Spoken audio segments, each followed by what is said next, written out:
दोस्तों, जयराम जी की कैसे हैं आप सब। दोस्तों, जीएसटी पोर्टल ने 18 जून 2025 को एक नया एडवाइजरी जारी किया है, जिसमें कहा गया है कि आपके कोई भी रिटर्न जो पेंडिंग है, अगर उसका ड्यू डेट 3 साल हो गया है, ड्यू डेट से 3 साल हो गया है, उसको आप जल्द से जल्द फाइल कर लीजिए। क्योंकि एक लॉ आया है, पुराना डेट का है, 1 अक्टूबर 2023 से लागू किया है कि जो भी रिटर्न के डेट 3 साल पुराने हो जाएंगे, वो रिटर्न को ब्लॉक कर देंगे, जीएसटी ने फाइल नहीं करने देंगे। तो 31 जुलाई 2025 तक आप जो रिटर्न लगा सकते हैं वो लगभग आपके जून 2022 के जीएसटीआर 1 वहां तक लगा सकते हैं।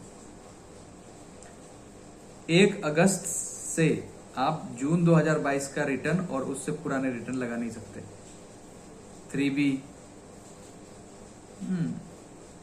तो आपको जल्द से जल्द आपके पुराने अगर रिटर्न से जो 2022 के रिलेटेड है तो वो आप लगा नहीं सकते। तो आप देरी ना करें, आपके पेंडिंग रिटर्न्स भर ले। एक छोटा सा एग्जांपल देता हूं।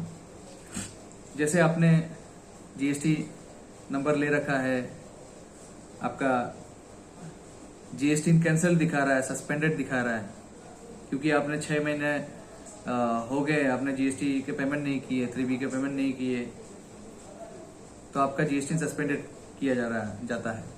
तो आपने वो वैसे ही छोड़ रखा है और उसको फाइलिंग कर नहीं रहे।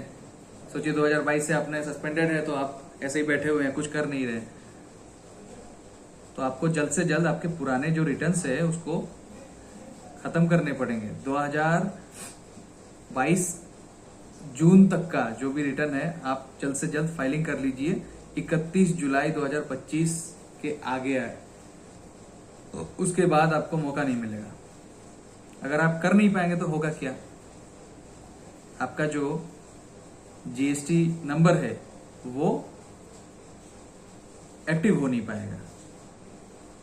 अगर जून 2022 तक आपका कोई पेंडिंग रिटर्न्स है वो लगा लीजिए। उसके बाद जुलाई 2022 से 8 जून 2025 तक का, मई 2025 तक का जो रिटर्न है वो आप महीना दर महीना लगाते जाइए। वो आप बाद में भी लगाइए, वो आप 1 अगस्त से लगा सकते हैं। मगर जून 2022 तक का जो रिटर्न है उसको आपको 31 जुलाई 2025 के आगे तक लगा देना चाहिए। नहीं तो उसके आगे वाले आप रिटर्न लगा नहीं पाएंगे। क्योंकि एक लॉ है कि आपका रिटर्न का ड्यू डेट अगर 3 साल हो जाता है वो ऑटोमेटिकली ब्लॉक हो जाता है जीएसटी पोर्टल में। ये एक नोटिफिकेशन नंबर है 28/2023 में, ये फाइनेंस एक्ट 2023 के अंडर में ये लॉ लाया गया है। उसको दोबारा से जीएसटी एडवाइजरी जून 2025 में निकाली है, चूंकि उसका जो इफेक्टिव डेट है 1 अगस्त 2025 से वो लागू होने वाला है कि आपको ब्लॉक कर दिया जाएगा पुराने जीएसटी रिटर्न्स जो है वो फाइल ना करने के लिए। तो आपको जल्द से जल्द फाइल कर देने चाहिए। इसमें कौन कौन से जीएसटी रिटर्न्स अफेक्टेड होंगे, कौन से सेक्शन के अंडर में अफेक्टेड होंगे, बता देता हूं। सेक्शन 37 के अंडर में आपका आउटवर्ड सप्लाईज का जीएसटी रिटर्न इफेक्ट होगा, आप कर नहीं पाएंगे। जीएसटीआर 1 आप फाइल नहीं कर पाएंगे। जून 2022 तक का जीएसटी रिटर्न कोई पेंडिंग है आपका, वो आप 1 अगस्त 2025 से फाइल नहीं कर पाएंगे, वो आपका ब्लॉक हो जाएगा। सेक्शन 39 के अंडर में जितने रिटर्न्स आते हैं, जैसे सेक्शन 3B, ये GSTR 3B, GSTR 4, GSTR 5, GSTR 5A, ये सब ब्लॉक हो जाएंगे आपके पेमेंट वाले। और सेक्शन 44 के अंडर में जो रिटर्न्स आते हैं वो भी ब्लॉक हो जाएंगे। वो कौन से हैं? GSTR 9, 9C, एनुअल रिटर्न्स आपके ब्लॉक हो जाएंगे। और सेक्शन 52 के अंदर में भी आपका जो रिटर्न्स है वो भी ब्लॉक हो जाएगा। GSTR 7, GSTR 8 जो TCS रिटर्न्स होते हैं, ये चारों तरीके के रिटर्न्स आपके ब्लॉक हो जाएंगे अप टू जून 2022। अगर जीएसटी का इंसेप्शन से, शुरुआत से जून 2022 तक का जो आपका 5 साल का जो जीएसटी है, ये अगर आपने कहीं मिस किया हुआ है तो ये 5 साल के जीएसटी आप भर लीजिए, नहीं तो आपको 1 अगस्त के बाद वो 5 साल के जीएसटी भरने का मौका नहीं मिलेगा। अगर आपने भरा नहीं है तो फिर आपका जीएसटी कैंसिल रहेगा। आपको आपके पेन से आप बिजनेस कर नहीं पाएंगे उस जीएसटी से, क्योंकि आप आपका जीएसटी नंबर कैंसिल रहेगा तो आप जीएसटी इनवॉइस बना नहीं पाएंगे। इनवॉइस बना नहीं पाएंगे तो आप आपका जीएसटी यूज नहीं कर पाएंगे। अब कहते हैं कि आपका जीएसटी में एनुअल रिटर्न जो है ना 21-22 जो फिनेंशियल ईयर है उसका भी भर लीजिए, क्योंकि 21-22 का 1 अगस्त 2025 से 21-22 का जो एनुअल रिटर्न है जो आप नवंबर 2022 को जाके लगाते हैं वो वाले भी भर नहीं पाएंगे।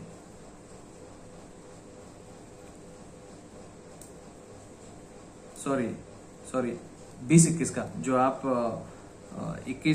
2000 नवंबर 2021 में जाके जो लगाते हैं वो वाला भी भर नहीं पाएंगे। 20-21 तक का 20-21 तक का एनुअल रिटर्न आपने अगर नहीं भरा है प्लीज वो भर दीजिए।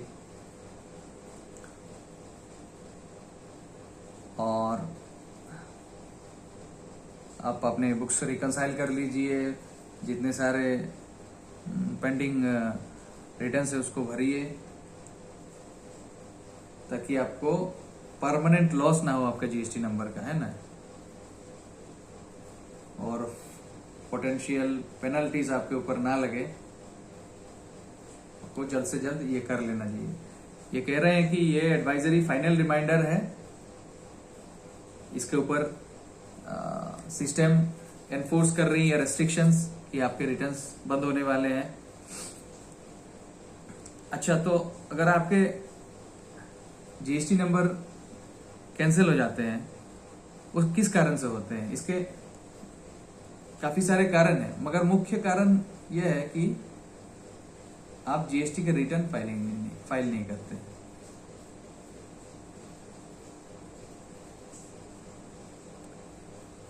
और भी 3-4 कारण हैं जिसके कारण आपका जीएसटी सस्पेंड हो जाता है, कैंसिल हो जाता है। मुख्य कारण मैक्सिमम टैक्स पेयर्स करते हैं कि उनका जीएसटीआर का जो रिटर्न है वो फाइलिंग नहीं करते, पेमेंट नहीं करते, 3B नहीं लगाते। 1 लगा दिए, 3B नहीं लगा रहे, या तो दोनों ही नहीं लगा रहे। तो जो नॉर्मल रेगुलर टैक्स पेयर्स है वो अगर कंटिन्यूअसली 6 महीने का नहीं लगाते तो जीएसटी उसका जीएसटी नंबर सस्पेंड कर देता है। और अगर कंपोजिट टैक्स पेयर है तो 1 क्वार्टर का अगर नहीं लगा रहे हैं या तो 2 क्वार्टर का नहीं लगा रहे हैं जीएसटी रिटर्न्स, तो उसका भी बंद किया जाता है, ये सस्पेंड किया जाता है जीएसटी नंबर। अगर बिजनेस का लोकेशन, हाँ, और आप जो एक्चुअली बिजनेस कर रहे हैं उसमें अगर अंतर है, जीएसटी को पता चल गया, आपका जीएसटी सस्पेंड किया जाएगा। अगर आपका रजिस्ट्रेशन मिस रिप्रेजेंटेशन से लिया हुआ है, फ्रॉड डॉक्यूमेंट्स के आधार पर लिया हुआ है, अगर पता चल गया तो आपका जीएसटी नंबर कैंसिल भी हो सकता है। और सबसे खतरनाक जो है वो है फेक इनवॉइसिंग। आपने एक जीएसटी नंबर लिया हुआ है, अपने मटेरियल का दे रखा है या तो सर्विसेज का दे रखा है, जिसके तहत आप फेक इनवॉइस जनरेट कर रहे हैं। आप ओरिजिनली कुछ नहीं कर रहे हैं, खाली फेक इनवॉइसेस कर रहे हैं। तो ऐसे अगर केसेस पता चल गए जीएसटी ऑफिसर्स को, तो वो लोग आपका जीएसटी नंबर कैंसिल कर सकते हैं। बहुत सारे इंस्टेंसेस पता चल जाते हैं।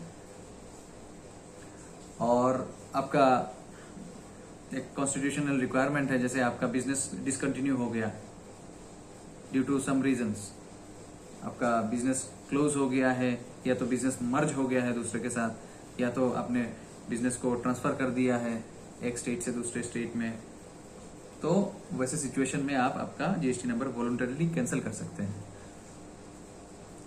तो अगर आपका जीएसटी नंबर कैंसिल हो गया, आपको क्या करना है? कुछ नहीं, आपको जो करना था खाली वही करना है। आपने जो छोड़ दिया है उसको प्रैक्टिस में लाना है। आपको अपने पुराने रिटर्न्स सही डेटा के साथ एनालाइज करके उसको रिपोर्ट बना के अपने रिटर्न्स में भर के उसको शो करना है, पेमेंट करना है। उसके तुरंत ही बाद आपका जीएसटी नंबर एक्टिव हो जाता है। एकदम मिनटों में ये हो जाता है जीएसटी पोर्टल के हिसाब से। अगर आपका जो जीएसटी जो कैंसिल हुआ है वो 1 दिसंबर 2022 के बाद हुआ है तो ये पोर्टल से हो जाएगा। अगर आपका जीएसटी नंबर कैंसिल हुआ है 1 दिसंबर 2022 से पहले के डेट में, तब आपको आपका जो जीएसटी रेंज ऑफिसर है उसके पास जाके मैन्युअली उसको एक्टिव करवाना पड़ेगा। मगर उसके पहले आपको अपने पुराने रिटर्न्स जो हैं सारे फाइल करने पड़ेंगे, उसके बाद ही रेंज ऑफिसर के पास जाइएगा। अगर आप ऑफिसर के पास जाते हैं, आपके रिटर्न्स पेंडिंग है, ऑफिसर कुछ नहीं करेगा, आपको बोलेगा कि आप आपके ड्यूटी करके आइए, होमवर्क करके आइए। तो पहले आपके होमवर्क करिए, पेंडिंग रिटर्न्स भरिए, उसके बाद पोर्टल ऑटोमेटिकली आपका जीएसटी रिस्टोर कर देता है, एक्टिव कर देता है। अगर ऑटोमेटिकली नहीं हुआ तो आपका एक टूल है जो आपको दिया गया है जीएसटी पोर्टल के द्वारा, वो है इनिशिएट ड्रॉप प्रोसीडिंग। जो आपका सस्पेंशन हुआ है उसको ड्रॉप करने के लिए, उसको रिजेक्ट करने के लिए आपको ये प्रोसीडिंग फॉलो करने होते हैं। वो जीएसटी पोर्टल में अवेलेबल है। अगर आपका जीएसटी 1 दिसंबर 2022 के बाद ही कैंसिल हुआ है, इसमें कुछ नहीं, एक सिंपल से प्रोसेस है। आप अपना जीएसटी लॉगिन करेंगे, उसके बाद सर्विसेज में जाएंगे। सर्विसेज वहाँ पे टैब्स आता है ऊपर में, वहाँ पे जाके यूजर सर्विसेज में जाएंगे। यूजर सर्विसेज में जाने के बाद आपका ऑर्डर्स एंड नोटिसेस का एक बटन मिलेगा, वहाँ जाएंगे। जाने के बाद आपको सबसे ऊपर में दिखाएगा इनिशिएट ड्रॉप प्रोसीडिंग्स, बस उसमें क्लिक करें। कुछ ही मिनटों में ही आपका मैसेज आ जाएगा कि drop proceeding has been initiated successfully. उसी के तुरंत बाद आपका जीएसटी एक्टिव हो जाता है। ये सेकंड लाइन प्रोसीजर है, मगर आपको ये सब कुछ करना नहीं होता है। ऑटोमेटिकली जीएसटी पोर्टल आपका जीएसटी एक्टिव कर देती है। अगर आप अपने पुराने जो पेंडिंग रिटर्न से आप फाइल कर देते हैं। अगर पुराने पेंडिंग रिटर्न्स फाइल करने के बाद भी नहीं हो रहा है, तब आपको ये इनिशिएट ड्रॉप प्रोसीडिंग्स करने हैं। बस सिंपल सा बात है ये। तो जल्द से जल्द 31 जुलाई 2025 से पहले आपके अगर पुराने रिटर्न से जून 2022 तक के कोई एक रिटर्न आपने छोड़ दिया है, फाइल नहीं किया है, एनुअल रिटर्न हो, मंथली रिटर्न हो, क्वार्टरली रिटर्न हो, आपको जाके उसको फाइल कर लेनी चाहिए, क्योंकि उसके बाद आपको मौका नहीं मिलेगा। आपको एक बेसिक रूल दिमाग में बिठा लेना है कि कोई सा भी ड्यू डेट का 3 साल तक आपको मौका मिलता है उस रिटर्न को फाइल करने का। 3 साल खत्म, 365 इंटू 3 फ्रॉम ड्यू डेट खत्म, तो उस रिटर्न पीरियड का रिटर्न भरने का अथॉरिटी आपका खत्म माने आपका कोई पेंडिंग रहा तो आप लटक गए। कृपया उसको ध्यान दें और जल्द से जल्द फाइलिंग करें। धन्यवाद। Good night.